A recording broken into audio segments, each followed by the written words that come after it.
कोल्हापुरात गेल्या अनेक महिन्यांपासून चर्चेत असलेल्या तावडे हॉटेल ते गांधीनगर रस्त्यावरील अवैध बांधकामांवर आज महापालिका प्रशासनाने मोठी कारवाई सुरू केली।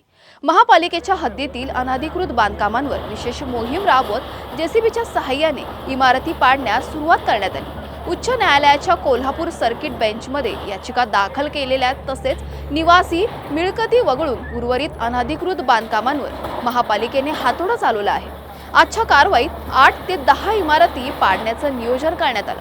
महापालिका आयुक्त डॉक्टर राजेंद्र भारुड यांच्या उपस्थितीत सुमारे 600 अधिकारी आणि कर्मचाऱ्यांची फौज या मोहिमेत सहभागी झाली असून कायदा व सुव्यवस्था राखण्यासाठी पोलिसांचा मोठा बंदोबस्त तैनात करण्यात आला। याबाबत शहर अभियंता रमेश मस्कर यांनी माहिती दिली आहे।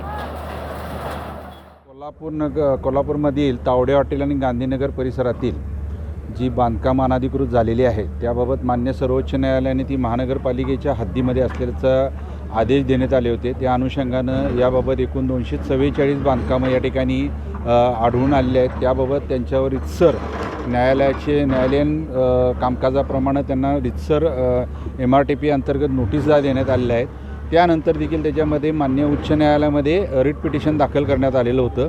त्या रिट पिटिशनमध्ये 25 जूनपर्यंत जे लोक रिट पिटिशनमध्ये मान्य उच्च न्यायालयात गेले होते त्यांना न्यायालयानं स्टेटस को दिलेला आहे। त्यामुळे ती वगळून त्या व्यतिरिक्त अशी जी काही बांधकामं आहेत त्यापैकी आज दिनांक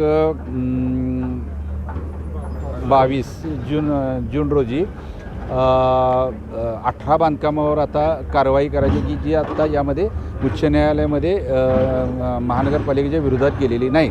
तर याकरता आता महानगरपालिकेच्या 4ही विभागीय कार्यालयातल्या सर्व उपशहर अभियंता, सहाय्यक आयुक्त यांच्या मार्गदर्शनाखाली एकूण 600 लोकांची टीम तयार करून आम्ही आता एकत्र कारवाई करत आहोत। दरम्यान अनेक महिन्यांपासून प्रलंबित असलेल्या या अवैध बांधकामांवरील कारवाईमुळे परिसरात मोठी खळबळ उडाली आहे। महापालिकेची ही मोहीम पुढील काही दिवसही सुरू राहण्याची शक्यता असून अनधिकृत बांधकामाविरोधात प्रशासनाने कठोर भूमिका घेतल्याचं स्पष्ट झालं आहे।